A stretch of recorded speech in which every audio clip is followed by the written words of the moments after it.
नमस्कार, स्वागत है आपका। आप देख रहे हैं 5 की पंचायत। मैं हूं आपके साथ आशा झा। और आज मुद्दा फिर वही कैराना, जी हां, जिस पर सियासत लगातार गर्माती जा रही है, तेज हो गई है अब। और हिंदुओं के पलायन का मुद्दा बीजेपी ने हाथों हाथ पकड़ लिया है। इसे लेकर बीजेपी के नेता लगातार अखिलेश सरकार को कटघरे में खड़ा कर रहे हैं। केंद्रीय मंत्री उधर सदानंद गौड़ा जो हैं और साथ ही सांसद साक्षी महाराज, इन्होंने यहां तक कह डाला है कि कैराना को लेकर यूपी में राष्ट्रपति शासन लग जाना चाहिए। और 5 की पंचायत में आज दरअसल हम इसी मुद्दे पर बात करेंगे कि क्या कैराना की वजह से यूपी में लगना चाहिए राष्ट्रपति शासन, और क्या कैराना में जानबूझकर बीजेपी ने हिंदू पलायन का रंग दिया है। इसके अलावा भी एक बेहद महत्वपूर्ण सवाल है, और वो ये कि क्या पश्चिमी यूपी वोटों के ध्रुवीकरण का एक तरीके से केंद्र बन गया है। इस पर बात करने के लिए हमारे साथ खास मेहमान भी होंगे, उनसे भी आपका परिचय करवाएंगे। लेकिन चलिए सबसे पहले एक रिपोर्ट हम आपको दिखाते हैं और सुनवाते हैं आपको कि आज किसने क्या कुछ कहा है, जिसके बाद ये सियासत गरमाई है। अखिलेश यादव को आपने सुना, और आज तीखे हमले उन्होंने खुद किए बीजेपी के ऊपर, और सीधा सीधा जवाब दिया कि झूठ फैला रही है बीजेपी। आपको बता दें कि चर्चा में हमारे साथ जुड़ रहे हैं आईपी सिंह जी, प्रवक्ता बीजेपी के लखनऊ से हमारे साथ जुड़ चुके हैं चर्चा में।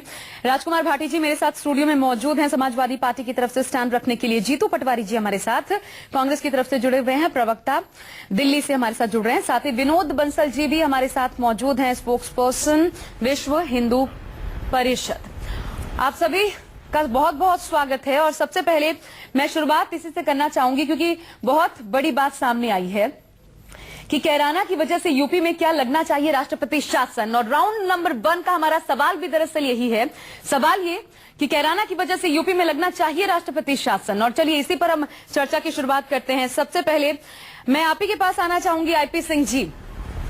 जो कुछ हो रहा है प्रदेश के भीतर, क्या मुझे बताने की आपको जरूरत नहीं है कि राष्ट्रपति शासन लगाने के लिए क्या कुछ चीजों की जरूरत होती है, किन परिस्थितियों में लगाया जाता है, लेकिन जो परिस्थितियां आप देख पा रहे हैं और जो आरोप आप लोग लगा रहे हैं, उस स्थिति में क्या वाकई में दिल से राष्ट्रपति शासन लगना चाहिए, ये आप मानते हैं?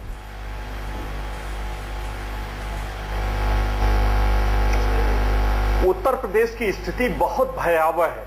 उत्तर प्रदेश जल रहा, अनवरत इस बात को भारतीय जनता पार्टी उठाती रही और इस बात को मैं उठाता रहा। सिर्फ बात कैराना के 346 हिंदुओं का नहीं है जो कैराना छोड़कर चले गए, शामली मुजफ्फरनगर का मामला नहीं है। आज सूर्य प्रताप सिंह वरिष्ठ आईएएस रहे, अभी मुश्किल 1.5-2 महीना वो रिटायर हुए। वो मुजफ्फरनगर के डीएम रहे। उन्होंने लिखा कि संभल जाओ।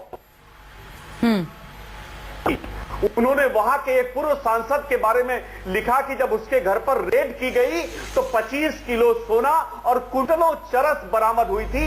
वहां पुलिस और प्रशासन, ऐसे मोहल्ले हैं कि जहां एक संप्रदाय के लोगों का, जहां दिन में भी जाना बहुत मुश्किल है, रात में तो आप सोच ही नहीं सकते। बता दीजिए, नाम भी बता दीजिए। संजरपुर का इलाका हो, चाहे मुबारक हो, पुर हो, या सराय मीर का इलाका हो, ऐसे उत्तर प्रदेश में तमाम जगहों पर एक तरह से जाति और मजहब के आधार पर जो राजनीति समाजवादी पार्टी कर रही है, तो उसका विकास, उसका एजेंडा सिर्फ सपाइयों के लिए और एक समुदाय विशेष के लिए मात्र रह गया है। और उत्तर प्रदेश जल रहा है नीरो चैन की, मतलब मुख्यमंत्री चैन की बंसी बजा रहे, और सफाई और श्री मुलायम सिंह यादव आईपी सिंह जी, बाकी जगहों का मुद्दा तो आप लोगों ने नहीं उठाया। अगर वाकई में ऐसा हो रहा है वहां पे, और इसकी तस्दीक मैं राजकुमार भाटी जी से करूंगी, चलवानी पड़ी ये कैराना में। लेकिन क्या आप मानते हैं वाकई में ये धर्म से जुड़ा मामला है, हिंदू वहां पे पलायन कर रहे हैं, ये कानून व्यवस्था से जुड़ा मामला नहीं है,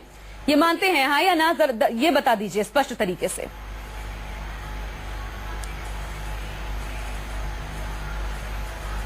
आईपी सिंह जी,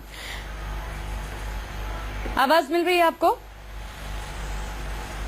ये प्रश्न आपका जी बिल्कुल आप ही से है, क्योंकि आप ही के जो पार्टी के नेता हैं अलग अलग बयान दे रहे हैं आपको। सबसे महत्वपूर्ण तो ये है कि हुकुम सिंह जी ये कहते हैं जो अवैध वसूली में साथ नहीं देगा वो कैराना में जिंदा नहीं रह पाएगा। प्रदेश के हालात तो अलग अलग बयान आपके आ रहे हैं। जो 356 राष्ट्रपति शासन के लिए होती है, बिल्कुल ये आज नहीं, ये साल भर पहले इस सरकार को बर्खास्त कर देना चाहिए।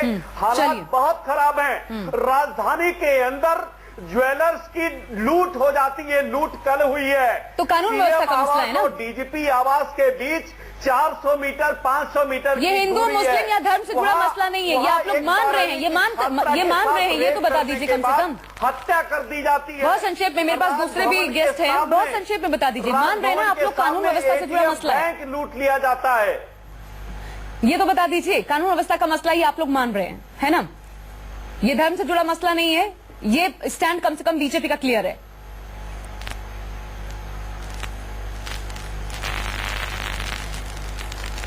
आरपी सिंह जी, चलिए जवाब नहीं आ रहा। राजकुमार भाटी जी, आपने जो सुना, जो कुछ उन्होंने दलीलें पेश की, क्यों लगना चाहिए राष्ट्रपति शासन? कितना इत्तेफाक इससे? और आज भले अखिलेश यादव खुद सामने आए, तीखे हमले किए बीजेपी के ऊपर, लेकिन इन सबके बीच स्थिति तो है कि कानून व्यवस्था का मसला बेहद गंभीर है उत्तर प्रदेश। नहीं, कोई गंभीर नहीं है। भारतीय जनता पार्टी केवल झूठ बोलने का काम करती है, इनके पास कोई राजनीतिक एजेंडा है नहीं।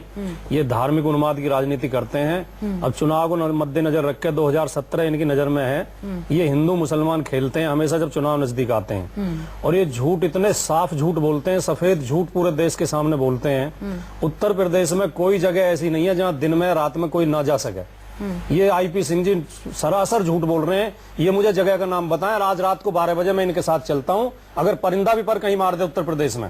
लेकिन देश के सामने झूठ परोसने का काम करते हैं।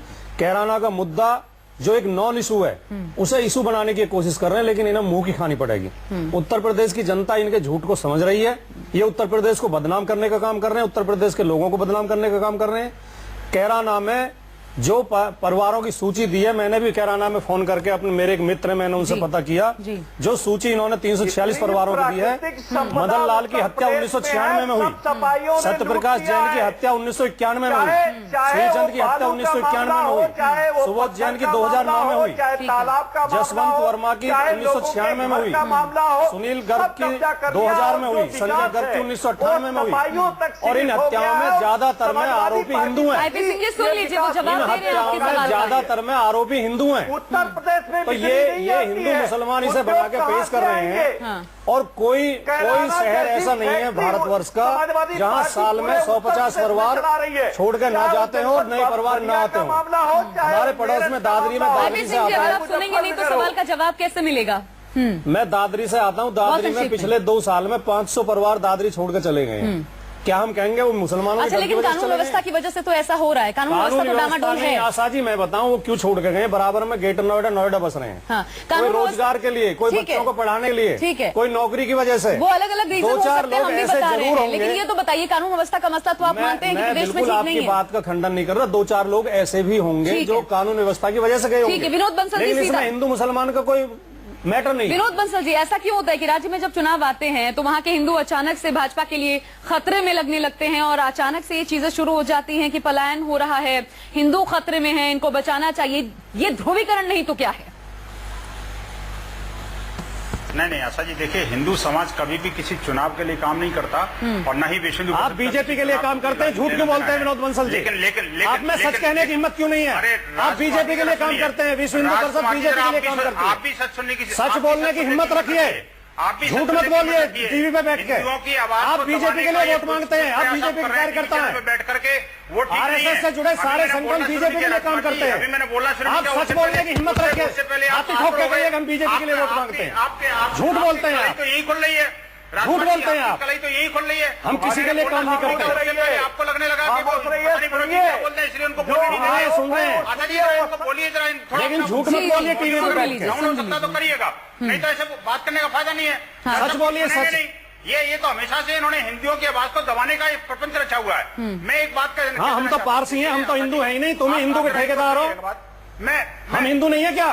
अरे भैया, तुम आपसे बड़े हिंदू हैं। 340 परिवार आपसे बड़े हिंदू हैं विनोद बंसल जी। आखिरकार ये आप नकली हिंदू हो, हम असली हिंदू हैं। उसके कारण उत्तर प्रदेश आप नकली हिंदू हो। अगले पिछले 3 सालों में 600 से अधिक दंगे हो गए, और इसमें हिंदू समाज की स्थिति बड़ी दयनीय है। आप हिंदू समाज के मंदिरों से माइक उतार ले जाते हो और मस्जिदों को छोड़ देते हो। नहीं, तो अगर दयनीय है तो फिर ये टाइमिंग इतना महत्वपूर्ण कैसे हो जाता है? हमले करवाते हो। अगर दयनीय है तो इतने समय तक क्यों आवाज नहीं उठाई गई? आशा जी मेरी बात तो सुनिए, मैं ये कह रहा हूँ कि ये आवाज आज की नहीं है। आपको कैसे पता? आपके चैनल ने खुद चलाई है। मुजफ्फरनगर की जो घटना हुई, शामली की घटना हुई, आपके कैराना की घटना हुई, इसके अलावा और कई ऐसे मुस्लिम मोहल्ले क्षेत्र हैं जहाँ पर के हिंदुओं का रहना दूभर है। मैं एक और बात आपको बताऊँ, आशा जी देखिए इनको जरा, इनका वॉल्यूम आपको रोकना पड़ेगा। आईपी सिंह जी बोल रहे हैं, समर्थक है आशा जी। नहीं, समर्थक और उसका मतलब नहीं है। मैं जब बोल रहा हूं तो मेरी बात को पूरा सुनिए। हाँ, कहिए। मैं ये कहना चाहता हूं, देखिए उत्तर प्रदेश के राज्यपाल रहे टीवी राजेश्वर राव, वो आईबी के प्रमुख भी रहे पहले। उन्होंने आज से 10-15 साल पहले केंद्रीय गृह मंत्रालय को एक रिपोर्ट सौंपी थी। उस रिपोर्ट में एक आता कि पश्चिम उत्तर प्रदेश का जो भाग है वह एक मिनी पाकिस्तान का रूप लेता जा रहा है। अगर इसको अभी इस स्थिति को नहीं सुधारा तो हिंदुओं के लिए यहाँ पर जीना दूभर हो जाएगा और वो एक मिनी पाकिस्तान बन जाएगा। ये आज 15 साल पहले उन्होंने जो रिपोर्ट दी थी, उस रिपोर्ट पर आज तक किसी ने अमल नहीं किया। सच्चर कमेटी बना करके हिंदुओं के ऊपर थोप दी गई जबरदस्ती, जो है ना जी, जो मुस्लिम अतिवाद की घटना है इस देश के अंदर। तो ये सारी चीजें आप लोगों ने जतन करके रखी थी और आज उसको बाहर निकाल दिया कि ये सब हो रहा है, जो पहले कहा गया वो सत्य साबित हो रहा है। 15 साल पहले इन्हीं की सरकार थी उत्तर प्रदेश में। चलिए, क्योंकि हमारे साथ कहता हूँ कि दुनिया का ऐसा कोई देश नहीं होगा। जीतू पटवारी जी भी जुड़े हुए हैं, उनको भी सुन लेते हैं। समुदाय प्रताड़ित रहा है। लेकिन उसके पहले जीतू पटवारी जी मैं आपके पास आती हूँ, उससे पहले एक आशा जी बहुत संक्षेप। आशा जी मैं एक बात और पूरी कर लूं जी, मैं पूरी बात कर लूं। मैं कह रहा हूं कि देखिए केंद्रीय अल्पसंख्यक राष्ट्रीय अल्पसंख्यक आयोग के पास विश्व हिंदू परिषद ने 15 पेज का पूरा दस्तावेज दिया था और उसमें हमने कहा था कि पश्चिम उत्तर प्रदेश के साथ में देश के अनेक ऐसे भाग हैं जहाँ का तथाकथित अल्पसंख्यक समुदाय बहुसंख्यक समुदाय को परेशान कर रहा है, पीड़ित कर रहा है, आतंकित कर रहा है। आप उसको संभालिए। और हमने उसकी बाकायदा डॉक्यूमेंट्री रिपोर्ट दी थी, लेकिन आज तक कोई कार्रवाई नहीं हुई। समझाएंगे कैसे लोगों को, कैसे समझाइए महाराज, क्योंकि समय आप लोग का ऐसा है जो साफ बताता है कि ये कुछ और नहीं, वोटों का ध्रुवीकरण है। चलिए, कांग्रेस की तरफ से जीतू पटवारी जी हमारे साथ जुड़े हुए हैं। वोटों का कोई ध्रुवीकरण नहीं है। जीतू पटवारी जी, वोटों का ध्रुवीकरण राजनेता करते होंगे, विश्व हिंदू परिषद नहीं करता। हिंदू क्या ये, क्योंकि आप बाहर बैठे, यहाँ पे लड़ाई सीधे तौर पर समाजवादी पार्टी बीजेपी के बीच है, बाहर से स्थिति आपको बेहतर समझ आ रही होगी, क्या आपको लगता है ये ध्रुवीकरण नहीं तो और क्या है? और वाकई में क्या हिंदू वहां से पलायन कर रहे हैं? धर्म से जुड़ा मसला है?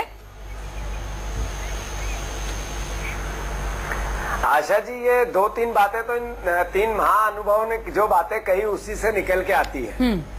एक तो भारतीय जनता पार्टी के माननीय सांसद ने जो लिस्ट दी, वो लिस्ट को डिनाई अनेकों चैनलों ने भी किया और वहां भी लोगों से जब जाके पूछा गया तो वो पूरी सत्य नहीं है। पर इसका मतलब पलायन नहीं हुआ ऐसा मैं नहीं मानता हूँ। पलायन हुआ है, पर देश में हर जगह आना जाना रोजगार के लिए, काम धंधे के लिए चलता रहता है।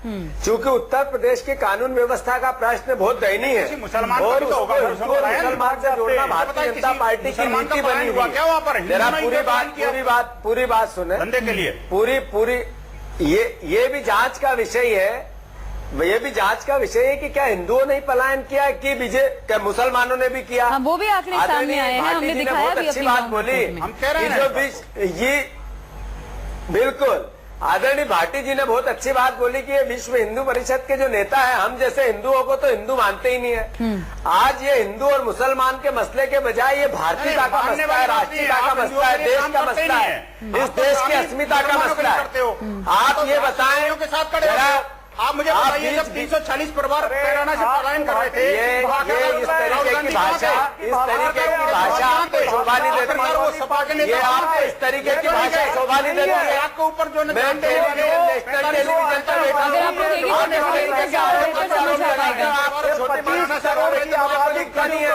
आप भगवान राम का चंदा खाने वाले लोग, मंदिर के नाम पर हम हिंदुओं के पैसे खाने वाले लोग, आप इस तरीके से चंदाओं को समझाइए। अरे वो बोल राहुल जी कहाँ है? विजय बंसल जी, आईपी सिंह जी और साथी पटवारी जी, अगर आप लोग एक एक करके बोलेंगे तो ज्यादा बेहतर समझ आ पाएगा। फिर इस चर्चा का कोई मतलब नहीं रह जाता अगर सब एक साथ बोलेंगे। आप किस तरीके से हिंदुओं के रहनुमा बन सकते हो? और पूरी बात सुनने की ताकत नहीं है आप में। आप पूरी बात सुनने के, आप जब बोल रहे थे तो मैं बोला क्या? आपको पूरी बात सुनना चाहिए। आप कैसे हिंदू हो जो एक हिंदू की बात तक नहीं सुन सकते? अच्छा, एक चीज अब तक स्पष्ट नहीं हुई है, एक चीज अब तक स्पष्ट नहीं है और मैं चाहती हूँ, चाहे वो आप जब बोल रहे, मैं बोला था क्या? सुन लीजिए, एक सवाल है विनोद बंसल जी आपसे भी और साथ ही आईपी सिंह जी आपसे भी। एक बहुत महत्वपूर्ण सवाल है और अब तक क्लियर हो नहीं रहा है। महेश शर्मा कुछ कहते हैं, हिंदू वो हिंदू के लिए काम करे, हिंदुस्तान के लिए काम करे, देश के लिए काम करे। थी वो 73 कारसेवक थे, ठीक है, वो चीजें अलग, लेकिन मैं एक सवाल बहुत महत्वपूर्ण है, वो ये है क्योंकि आईपी सिंह जी, जरा एक सवाल है, उसका जवाब दे दीजिए। बहुत सारे आईपी सिंह जी, मेरा सवाल आपसे है, बहुत सारे सवाल सामने आए हैं जिसको लेकर के अलग अलग जवाब आपकी तरफ से सामने आ रहे हैं, आपके नेता जवाब दे रहे हैं। महेश शर्मा कहते हैं कैराना को कश्मीर बनाने की साजिश हो रही है। किरण रिजिजू कहते हैं छोड़कर जाना दुर्भाग्यपूर्ण, सोचना चाहिए ऐसी स्थिति क्यों बनी अखिलेश सरकार को। साक्षी महाराज कहते हैं राष्ट्रपति शासन लग जाना चाहिए। एक चीज जो बिल्कुल क्लियर नहीं हो रही है यहाँ पे, बीजेपी का स्टैंड क्या है, क्या मान रही है बीजेपी? क्योंकि हुकुम सिंह अगर ये कहते हैं, जिन्होंने ये रिपोर्ट सार्वजनिक की कि अवैध वसूली में जो साथ नहीं देगा वो कैराना में जिंदा नहीं रह पाएगा, वो सीधे तौर पर बता रहे हैं कि कानून व्यवस्था का मसला है, तो फिर आप लोग इसे धर्म से जोड़ क्यों रहे हैं, ये स्पष्ट कीजिए। गृह मंत्रालय के रिपोर्ट बार बार इस बात को दर्शाते हैं कि गृह मंत्रालय की रिपोर्ट 15 साल पहले आई और जिस प्रकार की चिंता गृह मंत्रालय ने जाहिर की है, निश्चित रूप से पश्चिम उत्तर प्रदेश को कहीं न कहीं कश्मीर बनाने का प्रयास किया जा रहा है। ये देश के लिए दुर्भाग्यपूर्ण है और समाजवादी पार्टी निश्चित रूप से जाति और मजहब के आधार पर काम करती है। इसलिए हमने कहा कि यहाँ शमशान घाटों के लिए बजट नहीं दिया गया, लेकिन कब्रिस्तानों के लिए जो 200 करोड़ का बजट था उसको इस अंतिम। अब ऐसे अगर आप मुद्दे ढूंढने लगेंगे आईपी सिंह जी, जो मुद्दा है फिलहाल कैराना का, अगर इससे हटकर आप मुद्दे ढूंढने लगेंगे तो मुसलमानों के पक्ष में जाते हुए भी कई मुद्दे निकल आएंगे सामने। तो बड़े मुद्दे उखाड़ने से कोई फायदा है नहीं। जो आप लोग कह रहे हैं उस पर कम से कम क्लियर स्टैंड बीजेपी को रखना चाहिए। तो आज तक किया नहीं कुछ उसमें। हिंदुओं का तो हमेशा दमन करना चाहिए, करते हैं वो। 84 कोस की यात्रा इन्होंने नहीं करने दी। नियम रहे आखिरकार संतों का सम्मेलन होता है, उसमें ये प्रतिबंध लगाते हैं। एक प्रमुख सचिव जिसने कम से कम 35 साल नौकरी की हो, वहाँ का डीएम रहा हो, अगर कोई स्थिति के बारे में बयां करता है। अरे सूर्य प्रताप सिंह जी को सब जानते हैं, वो हमेशा से सूर्य प्रताप सिंह जी की बात मत कीजिए आईपी सिंह जी, वो हमेशा से अगेंस्ट बोलते आए हैं। सिर्फ उनकी बात आप पकड़ के बैठ जाएंगे और फिर कहेंगे कि वो ये ऐसा कह रहे हैं। 24 को भी इस पर जाकर सर्वे करना चाहिए। ठीक है आईपी सिंह जी, जिस समय की आप सूर्य प्रताप सिंह की रिपोर्ट बता रहे हैं, उस समय आपकी सरकार थी उत्तर प्रदेश में। इसका मतलब आप अपनी सरकार पे उंगली उठा रहे हैं, आपकी सरकार गलत काम कर रही थी, इसका मतलब ये है। आप सन 2000 की बात कह रहे हैं, 2000 में आपकी सरकार थी और राजनाथ सिंह जी मुख्यमंत्री थे। राजनाथ सिंह मुख्यमंत्री थे उत्तर प्रदेश के उस समय। और लगातार सच्चाई जो है अपनी सरकार पे उंगली भाटी जी, क्योंकि सच्चाई जो है वो भी लगातार हम दिखा रहे हैं और जो सवाल है वो भी, जो कहा गया है इस रिपोर्ट के माध्यम से, वो चीजें भी और सच्चाई भी लगातार। न्यूज 24 कम से कम निष्पक्ष तरीके से ग्राउंड जीरो पर जाकर पूरी रिपोर्टिंग हमारे खुद शिवांग माथुर संवाददाता है वो करके लाएं, और उससे पता चलता है कि पलायन का मुद्दा सिर्फ और सिर्फ हिंदुओं के लिए नहीं है, मुसलमान भी इसमें शामिल हैं। तो कहीं ना कहीं ध्रुवीकरण से जुड़ा ये मसला लगता है, ये स्पष्ट करना होगा बीजेपी को, क्योंकि नुकसान जब बीजेपी ने ऐसा किया है, हुआ है बीजेपी का। इस मुद्दे पर आगे चर्चा करेंगे। दो और महत्वपूर्ण सवाल है, उस पर लौटेंगे। यहाँ रुकने छोटे से ब्रेक के लिए सभी खास मेहमान हमारे साथ जुड़े हुए हैं। ब्रेक के बाद स्वागत है आपका। और मुद्दा वही कैराना, जी हाँ, जिस पर सियासत आज और गर्मा गई। कई तरीके के बयान सामने आए। महेश शर्मा का बयान आया कि कैराना को कश्मीर बनाने की साजिश हो रही है। किरण रिजिजू ने कहा कि दुर्भाग्यपूर्ण है, सोचना चाहिए अखिलेश सरकार को क्यों हुआ। साक्षी महाराज ने कहा राष्ट्रपति शासन लगा देना चाहिए। कानून मंत्री सदानंद गौड़ा जो है वो भी कुछ यही बात कह रहे थे कि राष्ट्रपति शासन लगना चाहिए। मेनका गांधी कह रही है कि सबको एक दिन ऐसा आएगा कि यूपी छोड़ना पड़ेगा, ऐसे हालात वहां पे उत्पन्न हो गए हैं। तो ये जो बयान आए हैं ये क्या बताते हैं? और वाकई में जो सवाल अब दूसरे राउंड का है हमारा, उसी से हम शुरुआत करते हैं कि क्या कैराना में जानबूझकर बीजेपी ने हिंदू पलायन का रंग दिया है? ये सवाल दूसरे राउंड का हमारा। और चलिए इसी सवाल से चर्चा की शुरुआत करते हैं। और क्योंकि मैं ज्यादा समय जीतू पटवारी जी आपको दे नहीं पाई, लेकिन इसी सवाल से आप ही से शुरुआत करना चाहूंगी। क्या वाकई में बीजेपी ने हिंदू पलायन का रंग दिया है कैराना में जानबूझकर, और ये ध्रुवीकरण ही हो रहा है, इसके अलावा कुछ और नहीं?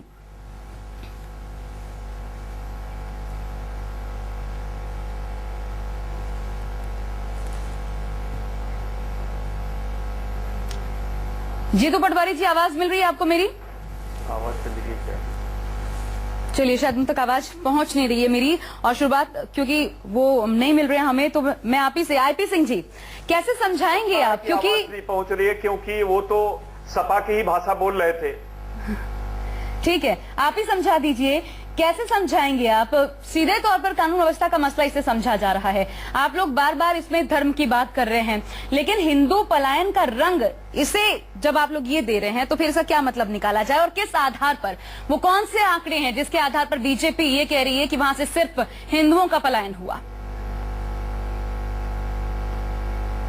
एक नहीं, अनेकों आंकड़े हैं, अनेकों स्थान है उत्तर प्रदेश में जहां हिंदुओं को मार के भगाया जा रहा है। इसलिए मैंने तमाम संजरपुर से लेके सरायमीर, मुबारकपुर, तमाम ऐसे स्थलों का मैंने नाम लिया है।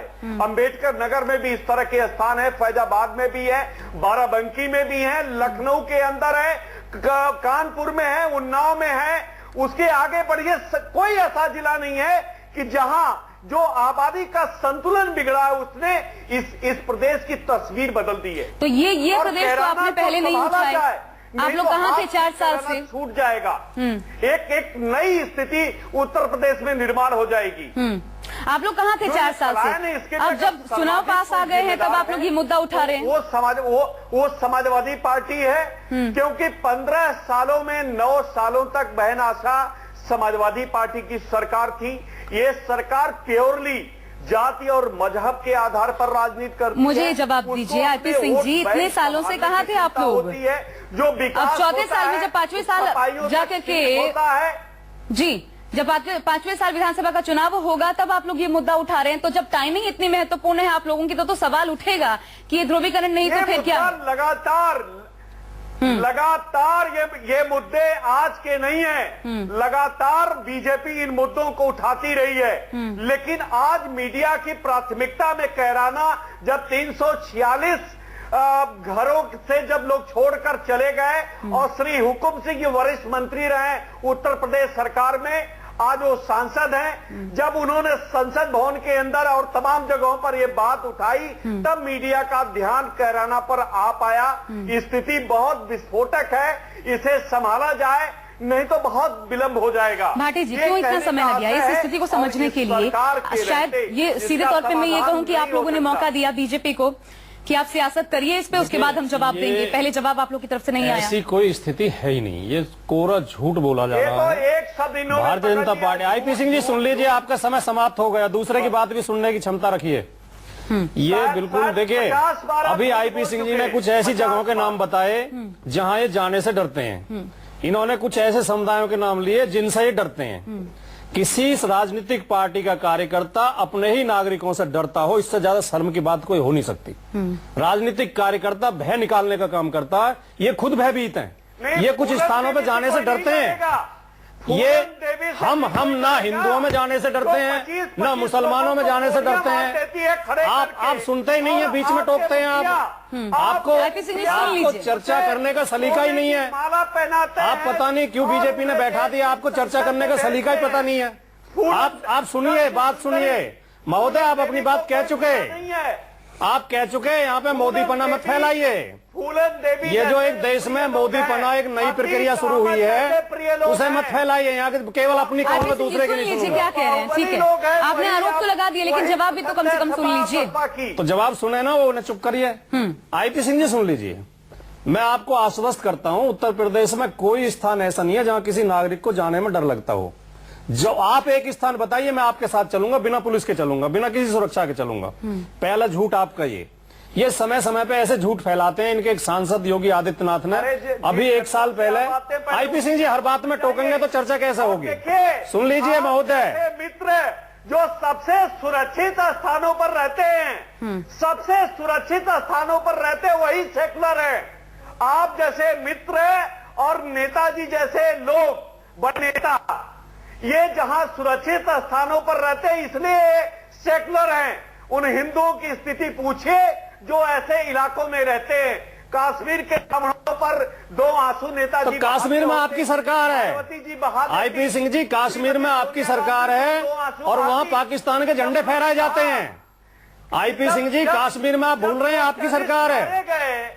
तो रात भर आईपी सिंह जी, क्या इस स्ट्रेटेजी पे चला जा रहा है बीजेपी की तरफ से कि एक झूठ को 100 बार बोलो तो वो सच साबित हो जाता है? हमें हमारी बात तो सुनिए आप, जो आपने सवाल किया। आईपी सिंह जी, आईपी सिंह जी सुन लीजिए कृपया। कश्मीर में आपकी सरकार है, वहाँ पाकिस्तान के झंडे फहराए हाँ, जाते हैं। छोड़ देते हैं हम कश्मीर का गोवा मुद्दा, में केरला आपकी की बात सरकार है, वहाँ सरेआम गाय काटी जाती है, गाय का मांस बेचा जाता है बाजारों में। आपको शर्म नहीं आती अपने आप को हिंदू कहने में? आप गाय कटवाते हैं अपनी सरकार में, अपने प्रदेश में। और उत्तर प्रदेश विकास के रास्ते पे चल रहा है। उत्तर प्रदेश में समाजवादी पार्टी की नीतियों के तहत भाईचारे से लोग रह रहे हैं। हिंदू मुसलमान के बीच प्यार है, मोहब्बत है, एक दूसरे पे विश्वास है। आप वो विश्वास खत्म करने की साजिश कर रहे हैं। आप हिंदू मुसलमानों के बीच विश्वास की जो एक पुल है, विश्वास का पुल, उसे तोड़ना चाहते हैं। आप बीच में क्यों बोलते हैं? आप सुनिए, आप बीच में मत बोलिए। बीजेपी केवल दुष्प्रचार करती है, झूठ बोलती है, षड्यंत्र करती है, दंगे कराती है, लोगों को मरवाती है, देश को तोड़ना चाहती है। भारतीय जनता पार्टी बहुत खतरनाक पार्टी है। आप मेरी बात सुनिए। अगर ये झूठ फैलाया जा रहा है तो सीधे तौर पर क्यों नहीं एक्सेप्ट करते आप लोग? कानून व्यवस्था के मसले पर हम रुकते ही नहीं है जब बोलने तक से। हमारी सरकार थी दंगे नहीं हुए। अरे आपकी सरकार में 3000 लोग मार दिए गए। क्या बात करते हैं? कौन सी दुनिया में रहते हैं आप? खड़े होकर आपके गृह मंत्री ने मरवाए, जो आपने राष्ट्रीय अध्यक्ष बना रखा है। वो जमानत पर यहाँ हत्याओं के आरोप में। आप बताइए, आपका राष्ट्रीय अध्यक्ष जमानत पर छूटा हुआ है। आप झूठ बोलते हैं। झूठ का ठेका आपने ले रखा है। आपकी तमाम पार्टी झूठ बोलती है। आपके पास कोई राजनीतिक मुद्दा नहीं है। आप उन्माद की राजनीति करते हैं। श्रीमती इंदिरा गांधी झूठ बोलते हैं। झूठ मत फैलाइए। उसके बदले की कार्रवाई। मैं माफी चाहूंगी, आप दोनों को रोकना चाहूंगी।